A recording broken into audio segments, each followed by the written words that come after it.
After look, next comes is the nose.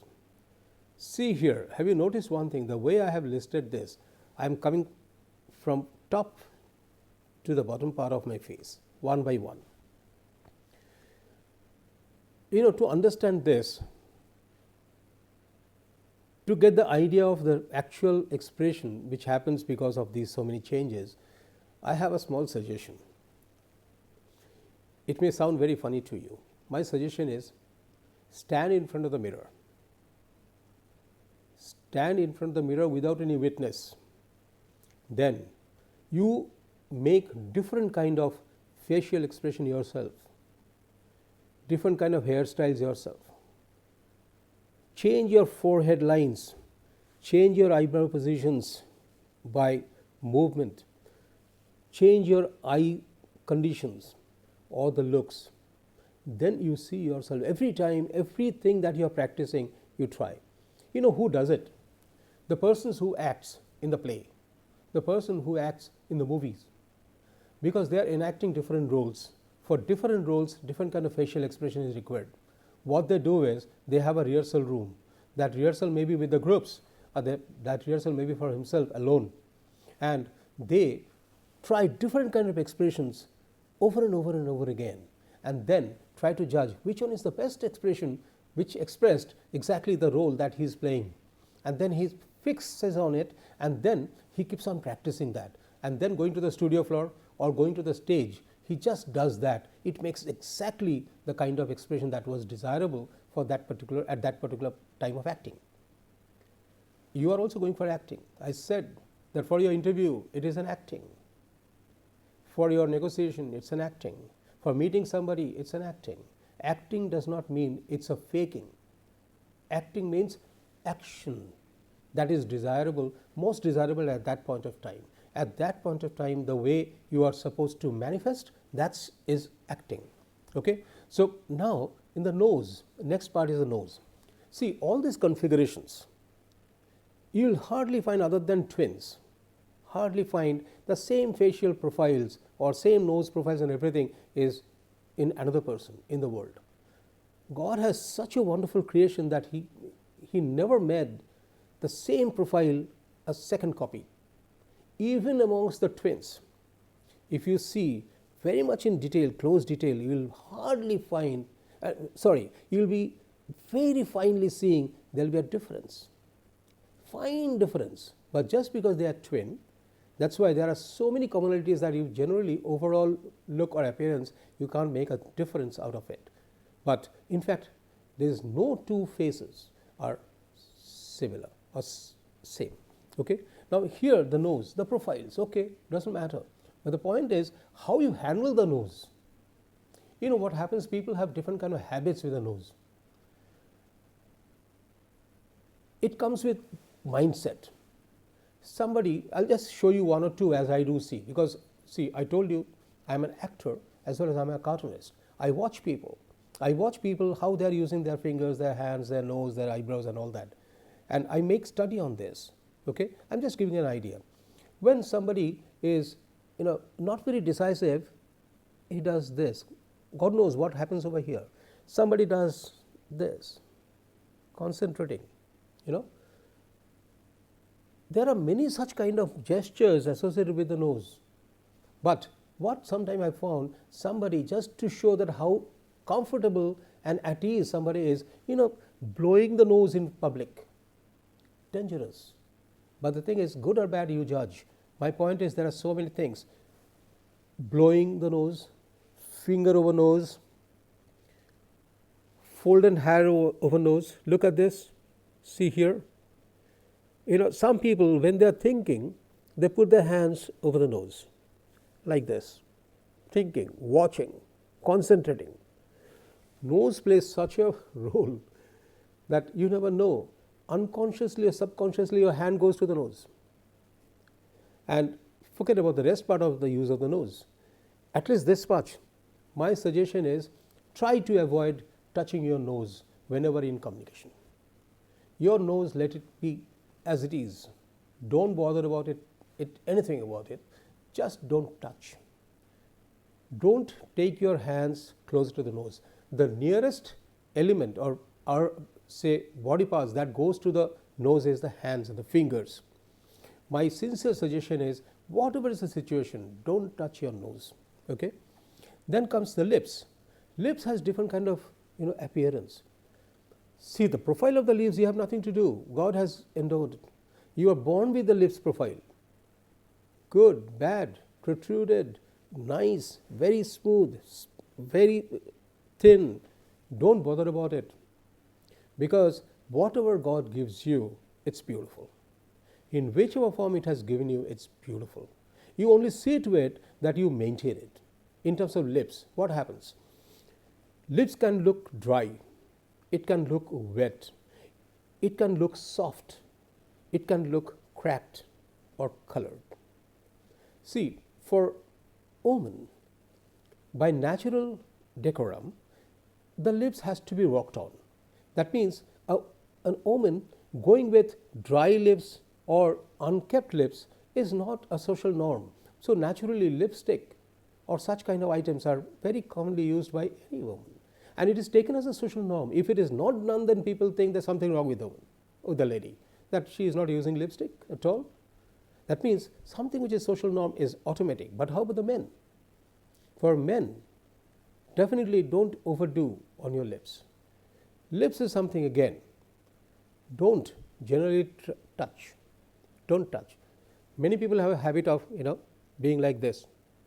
They put their fingers like this and sit and watch. The lips is being touched.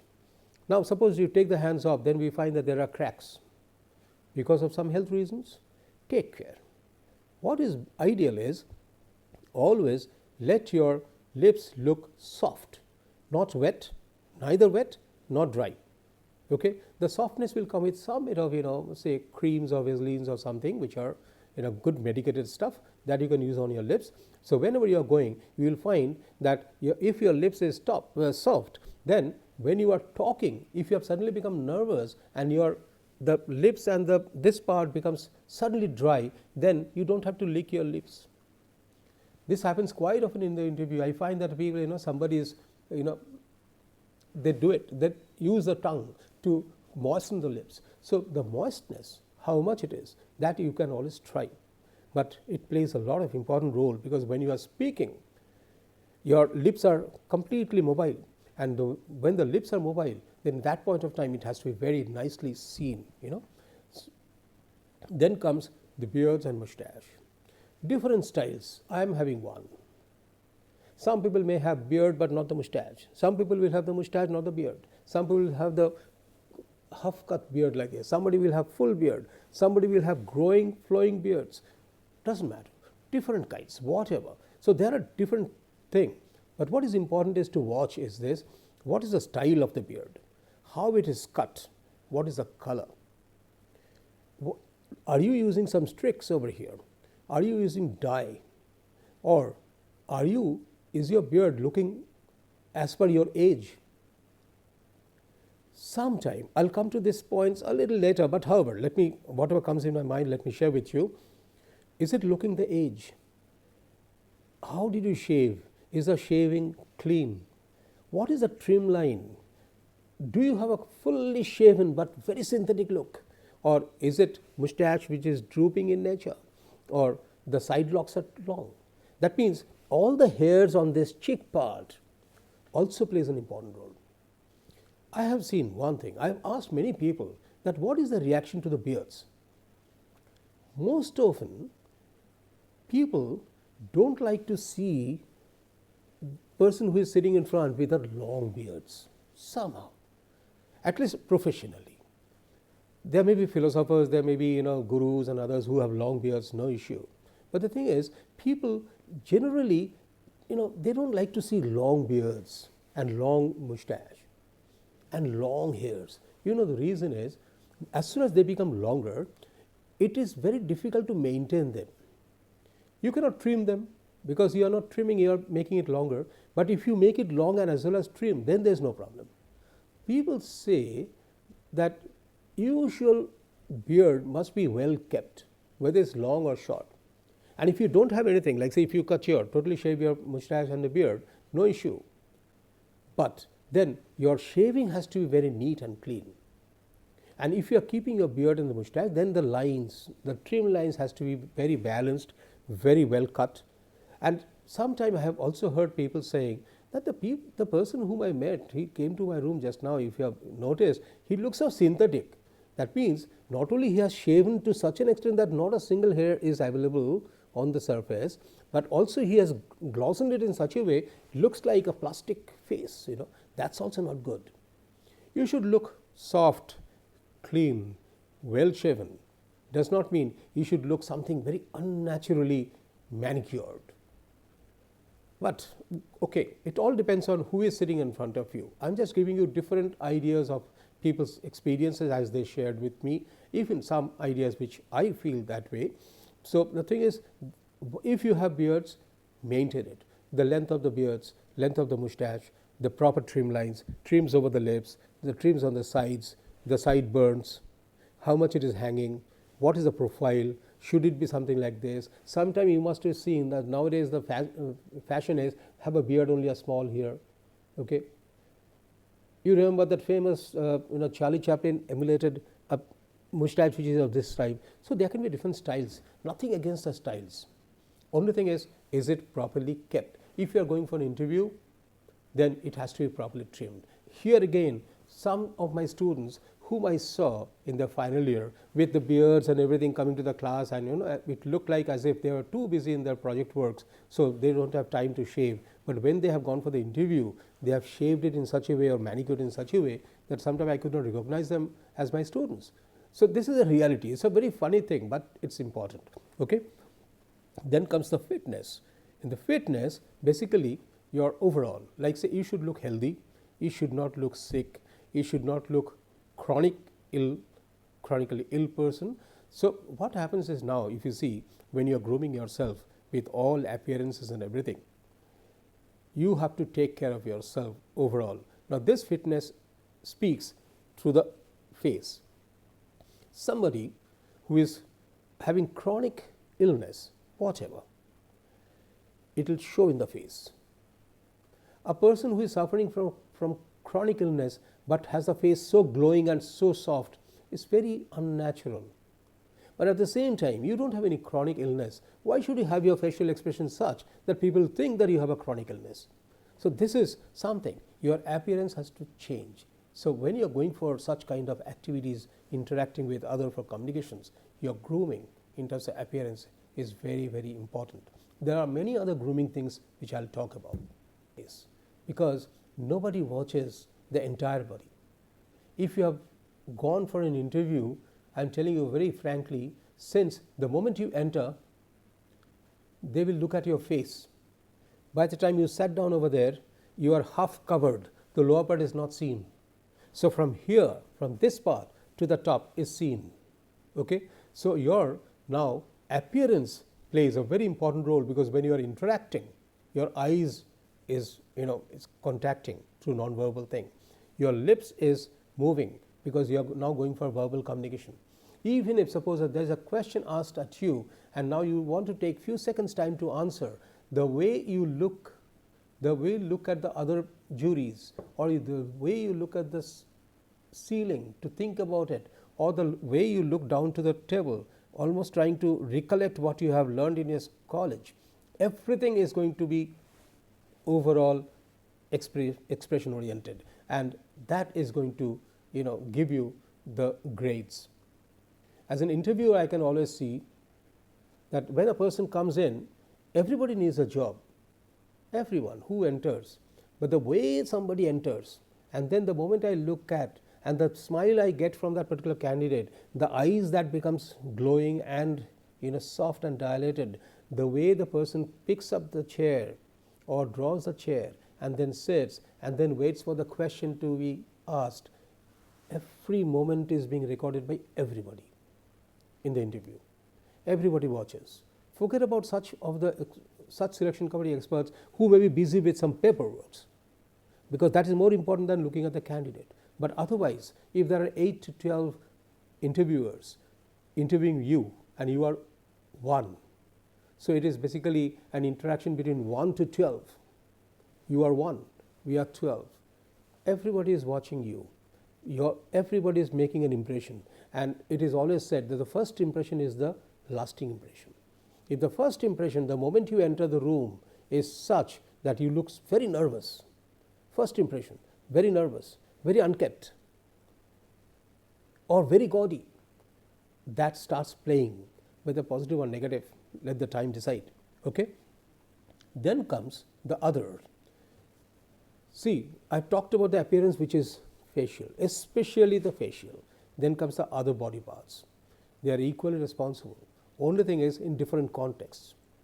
What are the other body parts other than your face? When I am saying appearance, there may be an overall appearance, but here the appearance means your face.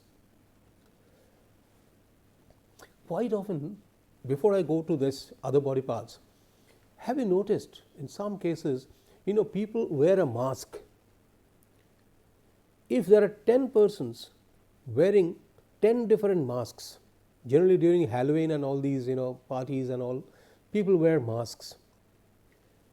When you look at each individual, you will always find that you never look at the whole body. The first gaze of your eyes goes to the face, and then you identify there's a mask. Then you identify what is the nature of the mask. Then you start reacting with respect to the nature of the mask that is there. You really don't compare that whether it's befitting with all other dresses like trousers, shirts, or any other gowns or anything. You look at the face. So, my dear friend, the face is the first thing that speaks about yourself, and how best you can communicate positively in favor of you through your face is what has to be tried through the appearance. Then comes other body parts. I'll just first show you the list of different body parts, not many. Full arm means from shoulder to this, full arm. When I'm saying this, I did not divide it, but the forearm also there. Then comes the wrist and the palms, this part, next part. Then comes the fingers. Okay, that means now look at the hand. Full arm, forearm, wrist and the palms, and the fingers. But the fingers are not alone. There are nails and many other things which are within. Okay, the shape of the fingers, the thickness of the fingers, the length of the fingers, the shape of the palms, everything matters, but nobody really pays that much of close attention to this. They don't, because that's not the objective. But yet it plays some role, positively or negatively, depending on its some characteristics. I'm coming to that. Fingers, and after that torso. Torso is what? From the shoulder part to your waistline. That is torso, this part. Then comes your spine, by which your torso is, in fact, the torso and your head is tied with up. This spine, people look at it and they play a lot of role. Then comes your legs. That means from your waistline down there, the legs. And then comes the feet. End of it, the feet. Are they really that important?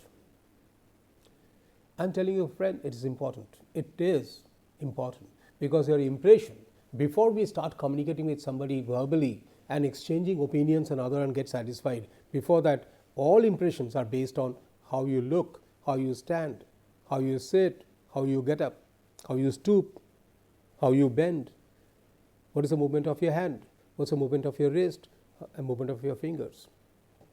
How do you put your feet? There are so many, and they play big role. After I discuss this, I'll give you one or two small examples, like what happens. Full arm, basically what happens?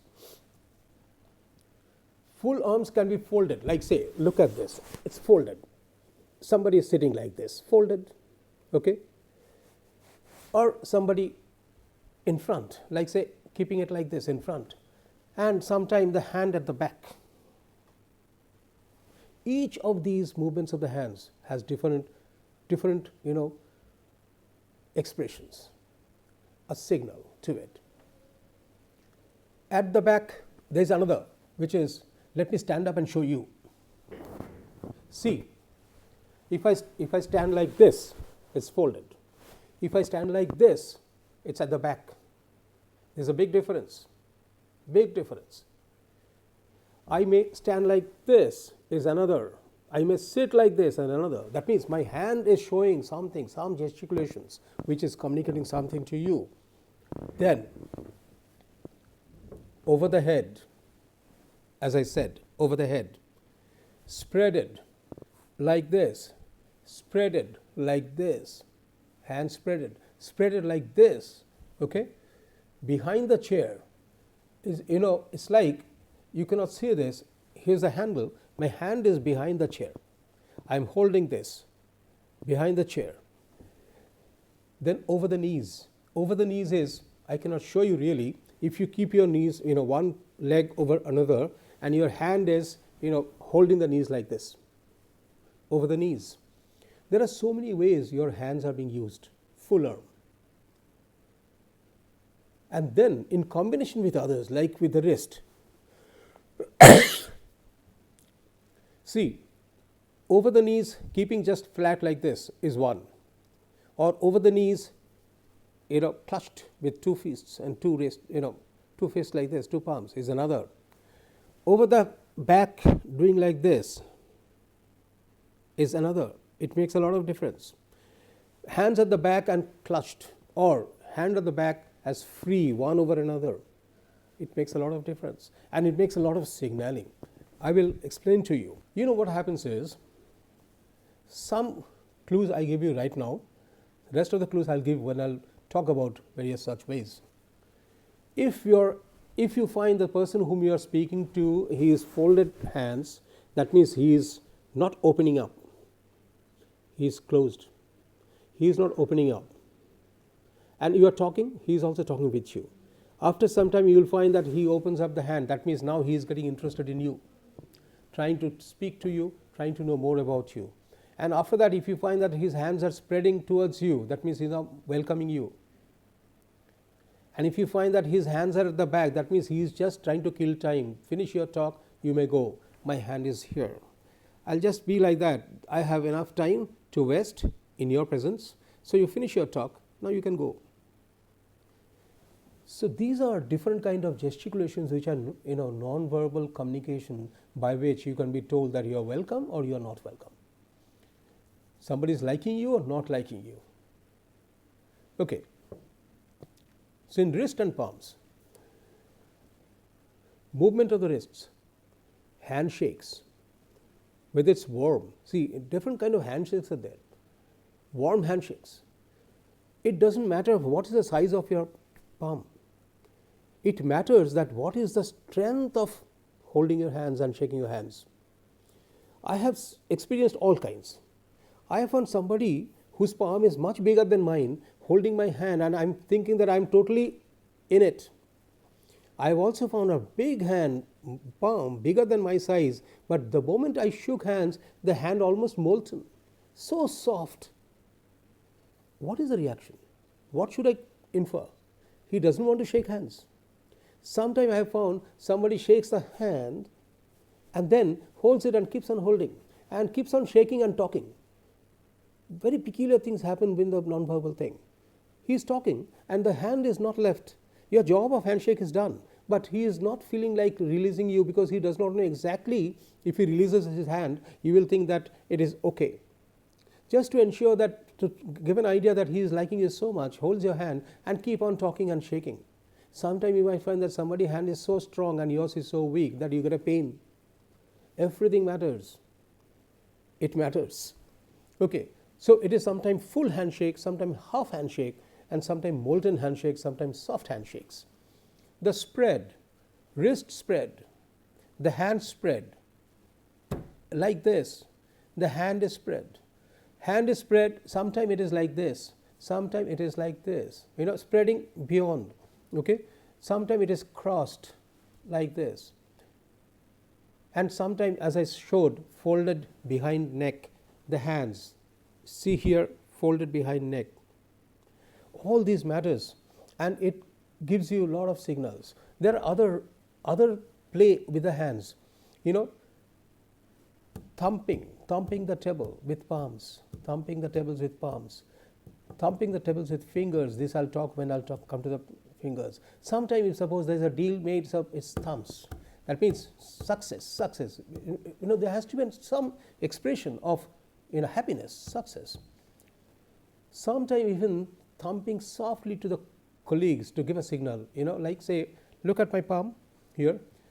If suppose your colleague is, you want to give a signal to your colleague that don't talk much, stop it, you will find that suddenly the hand moves and gives a, like this. That means there are signals. The colleague reaches your, watches your hand and then understands that you are asking him to stop. You are asking him not to go ahead. You are asking him to interject. So hands, palms has so much of a role to play. Then fingers. In fingers, there are many things in the fingers. See, the first thing that you have is the length of the finger. Each finger, length of the entire palm, and the proportion of the finger with respect to the entire palm. Then, quite often I have found people are more interested to see your palm lines. I have seen that. Given an opportunity, show me your palm. I have seen that. Because some people whom you will come across who have some fascination towards palm reading or palmistry. And that person will always find an opportunity to see your palm in some form or the other. And if he has a knowledge of palmistry, then in some plea or the other, some opportunity or other, looking at your palms, they will also try to judge your mental state, your fate lines, your life lines and everything. I somehow find that this is not a very healthy sign, but however, it happens. Okay, but now then nails. Nail has to be, for women, the nail has to be painted. They do generally paint, and so it's painted. And the shapes are enlarged. Long nails they do have. They do shape it very nicely. They do color matching with the dresses. All these are very important. So upkeep of the nails is very important. Never go for an interview with your nails grown and then some bit of dirt hidden behind, at the tip of the nails. Never go for interview, because long nails, and that too with some kind of dirty nails, nail tips, when you put your hand there, somebody's eye may reach there and find, okay, you are not keeping well with your nails. It has to be so nicely maintained. So it is for, as I said, for hair cutting, you may do 15 days before and do bit of localized trimming just one day before. I would say nail cutting you do on the same day, or if possible just the day before, so that don't overcut, don't have too much of your other flesh exposed. These are very, very, very tiny things, keeps on adding.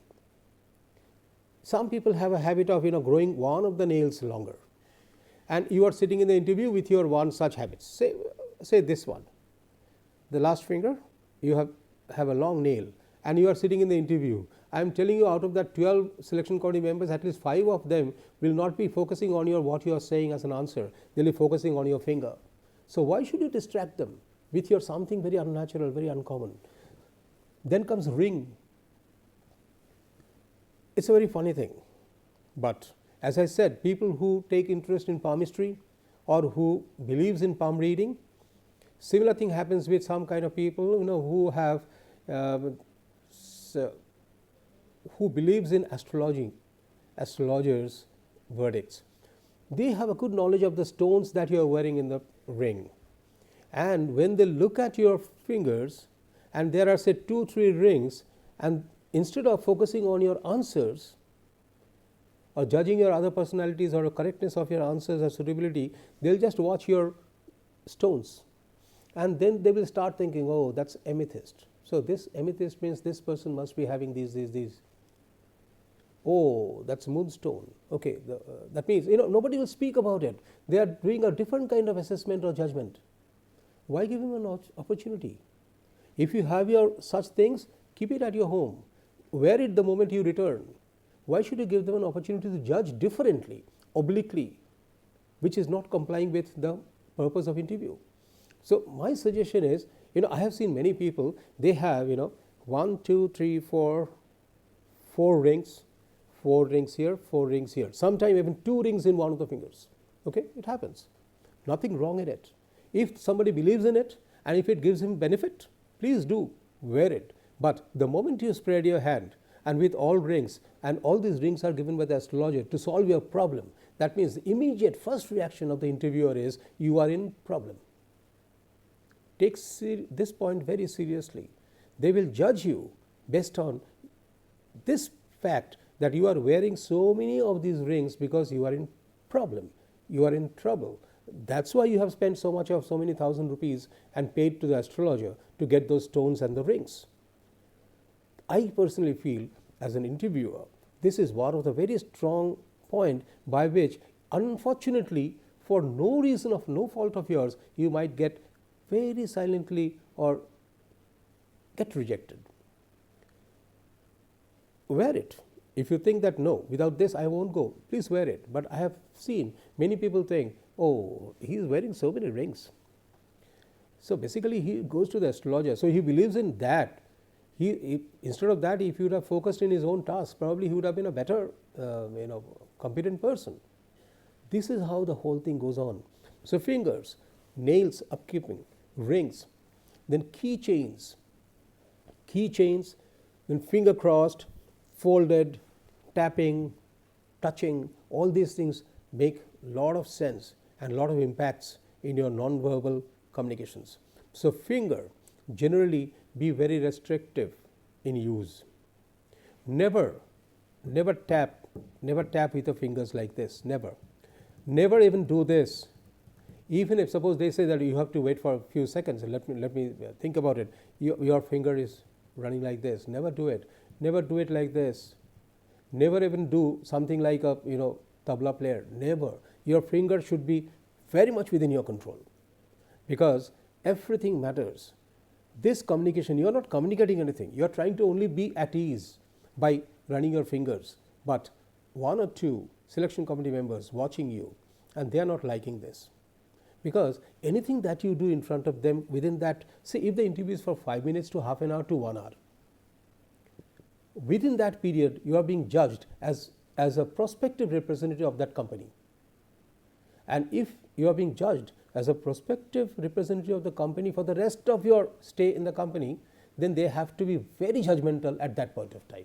They would become. That's why many of the bright or very intelligent or genius people never get selected or haven't got selected in the right place, but many of mediocres got selected. So the point is, which one is going to work and how, it has to be, it has to be worked out. But however, these are not very difficult tasks. What you have to do is, you have to be slightly cautious. These are body mannerisms. Too much of moving your hands when you are talking, too much of showing indications, and too much of pointing fingers as others.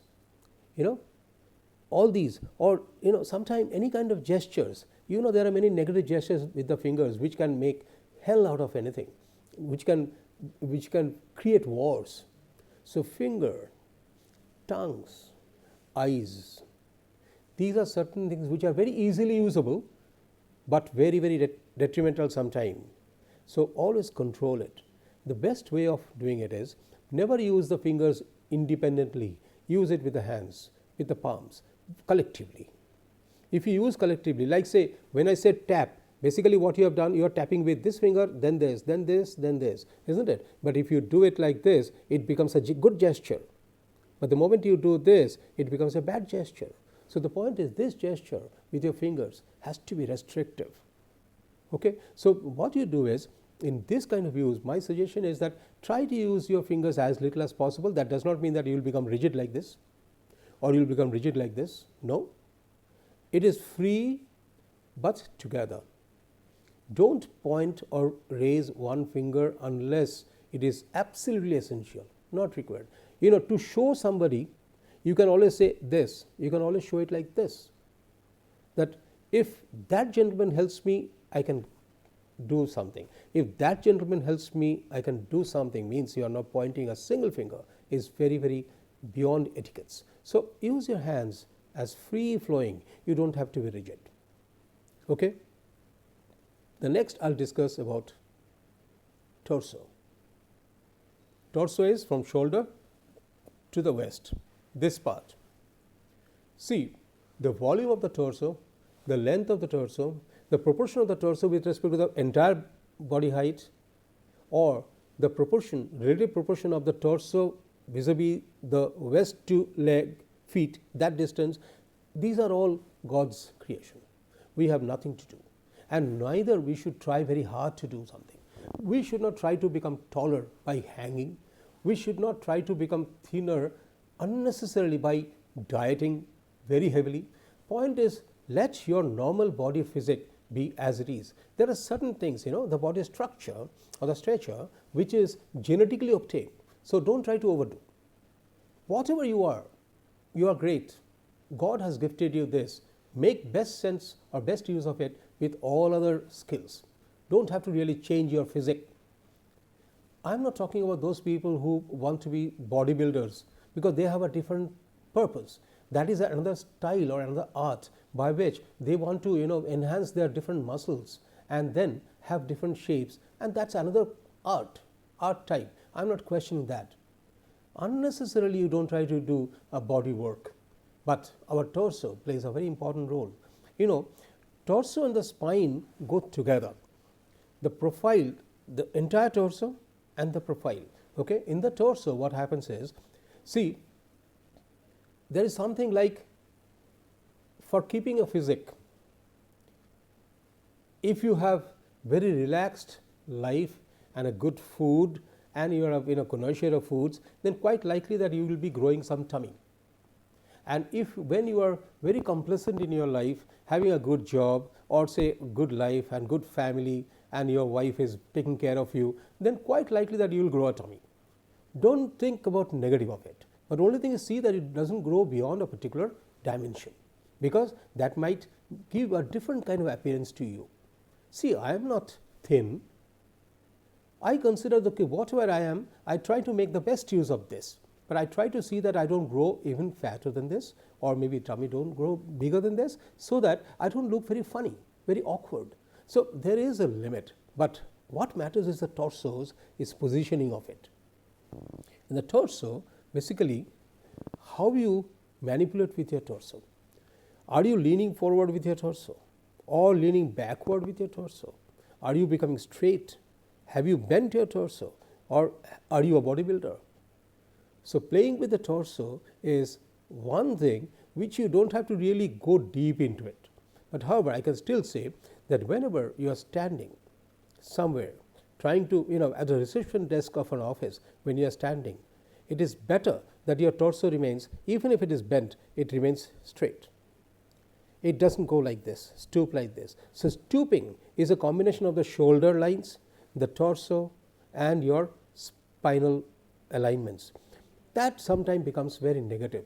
Essentially what happens, as I said, the first impression about yourself is created in the eyes of the others who are looking at you. So when you enter an office, you have an appointment. Say, let me give an example, you have an interview call. There are 20 persons sitting in the couch in the reception. You are the 21st person entered. Your first thing is you have to ask the doorkeeper that whether this is the right venue. He says yes. Then you walk down to the reception desk and report with your interview call letter and ask for the time that when your interview is going to be, isn't it? After that, the receptionist is checking all your documents, then requests you to sit. You go and sit, wait for the call. This is some time. It may be 2-3 minutes, it may be even half an hour to 1 hour, but within this time you are being watched. Not very, I would say not very decisively, not very deliberately, but you are being watched. You are within the scanner, and if nowadays with all our CCTVs, you are being watched fully. If anybody wants to watch your other mannerisms before you enter the interview board, one can always relook into the CCTV camera recording that how did you manifest from the time you entered into the reception till you were called in the interview room. Nowadays, I'll tell you, it is very, very sensitive points, because everything is a reflection of your personality. So in the torso, if you want to be forward, you can always lean forward, but don't stoop. You can always lean backward, but don't do unnecessarily, because leaning backward is giving an idea about that rejection. Leaning backward is a rejection. Going forward is inquisitiveness or trying to show eagerness. And being straight is absolutely no nonsense. You are absolutely straight. I have found some people who are very, very straight. Any position, wherever I've seen such persons, they are always straight and too much straight. Some people are so straight, it looks very unnatural. You don't be unnatural, be normal, for which you stand again in front of a full length mirror. Try to watch yourself. That being straight, absolutely straight, how do you look? There is another thing is the bodybuilder approach when I'm talking about. People who have a fascination for bodybuilding, if they are going for interview, I have always seen that they have a, the bodybuilder always tries to shows all the biceps and triceps and the shoulders and all these muscles. So their hands are always spreaded. They hardly get a chance to be like this. They are always spreaded. That also looks very awkward. So your torso's control in combination with your arms is a good gesture that you have to judge yourself whether it is looking natural. It has to look natural. In spines, whether it is straight spine or bent. I give an example. Some people who are always straight spine. Whatever is the situation, I always think that I always felt that that person maybe could probably never bend the spine because it is so straight. It is always good that your spine is straight, always good, no doubt about it. But too much of straightness is sometimes very awkward. Judge it yourself. The legs, whether the legs are say full length legs, whether it is folded at the knees, whether it is folded at the ankle, or whether it is crossed. These are different kind of the grooming is required. That how do you stand? When you stand, your torso may be bending like this, but your actually other leg line is bent at the knee level and then at the ankle level. So your profile is something like this, this, this, this. It doesn't matter if you stand straight. Your feet is this, your body is straight, your torso, then your waistline to the leg and the feet, and you are standing in front of the reception desk and trying to know your positions. No harm. So sometime it is considered that if you bend like this, you become casual, and if you bend too much, you become inquisitive or almost encroaching into the domain of the receptionists. Or sometime if you stand like this, sometime what happens is you stand like this, putting your one elbow on the reception desk and the other one is on your waistline like this. Looks very casual. Nobody wants to see a casual person anywhere whenever it comes to business, because seriousness of the entire body postures is important. When I'll talk about the postures and gestures, I will highlight some more. Okay?